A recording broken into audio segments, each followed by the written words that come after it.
Salut tout le monde! Bienvenue. Oh, il y a une abeille dans mon auto! Ce sont mes clés. Bon,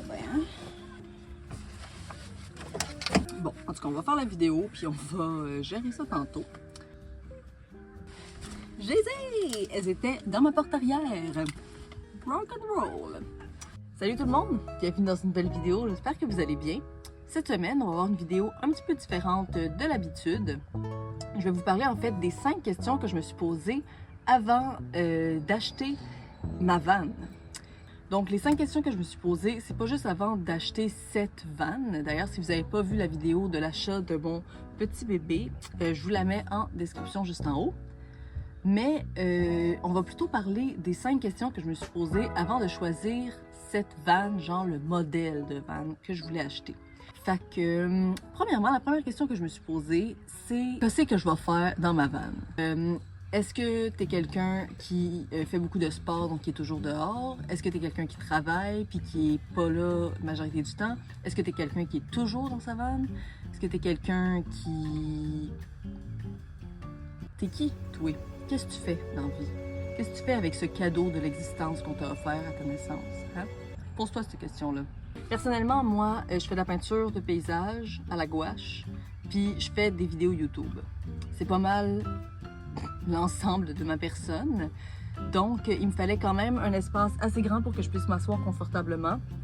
Il me fallait une surface de travail où je pouvais travailler, où je pouvais être confortable pour travailler pendant quand même longtemps, puis faire de la peinture, donc un truc qui est très appliqué. Deuxième question, c'est une question que je trouve qui est vraiment pas assez abordée quand on parle de la van life, et c'est la consommation d'essence. Parce que oui, en van, tu vas brûler du gaz. Ça va être même la première dépense que tu vas avoir.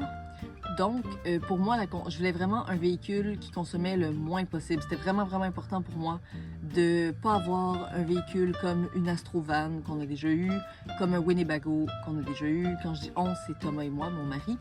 On a eu beaucoup de véhicules. On a testé la van life dans pas mal toutes ses formes. Et c'était des véhicules, c'était juste trop stressant pour moi d'avoir un coût d'essence. Je fais un plein avec 60$ de gaz et le gaz est vraiment cher en ce moment, il est à 1,70$ le litre.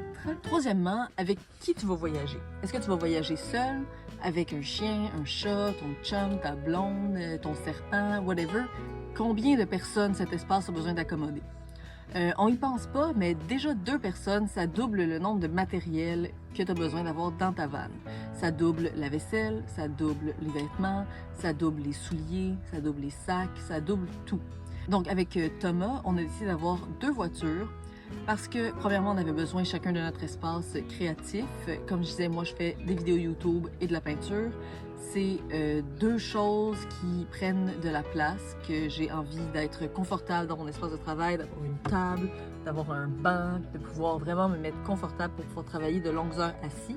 Et Thomas lui fait de la musique, donc Thomas a 2 guitares, un clavier, des speakers, un ordi, c'est toutes des choses dont lui a besoin pour pouvoir être efficace dans son mode créatif. Et de toute façon, ça n'empêche pas que 90% du temps, on va être ensemble. On a chacun un lit simple, mais on peut dormir collés les deux. Un est toujours bienvenu dans le véhicule de l'autre. On a vraiment une belle énergie, une belle synergie.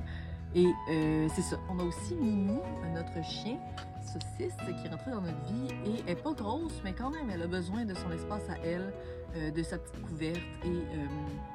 c'est ça, donc c'est plus simple d'avoir 2 véhicules. Et ça va de soi, pour choisir ton véhicule, il va falloir que tu mettes en place un budget.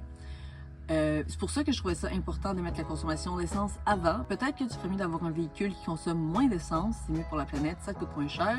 Et après, ça te permet d'être parti plus longtemps, au lieu de tout mettre dans un véhicule au début, puis après de ne plus avoir d'argent pour le voyage. Fait que c'est ça, si tu as un budget vraiment limité, il va falloir que tu vois où tu peux couper, que ce soit dans l'espace, que ce soit dans les activités que tu fais, de comment tu voyages. Peut-être que de voyager vraiment lentement, ça va étaler les dépenses d'essence. La nourriture, c'est quand même facile de s'en sortir pour peu. Tu vas à l'épicerie, puis tu fais des épiceries vraiment simples. Tu manges simplement, tu cuisines. Tu devrais pouvoir t'en sortir. Puis d'avoir un véhicule qui consomme peut-être moins, d'avoir un véhicule plus petit qui coûte moins cher à assurer, ainsi de suite. Et le dernier point, je pense que ce serait peut-être combien de temps tu voyages. Si tu es pour partir juste une fin de semaine par mois, comme ci, comme ça, que tu as juste envie de vivre peut-être un mois ou deux dans une van, puis après tu sais que tu as un appart, si tu as un appart, peut-être qu'une auto que tu as déjà peut faire amplement la job. Peut-être que tu n'es pas obligé de t'acheter un véhicule pour ça.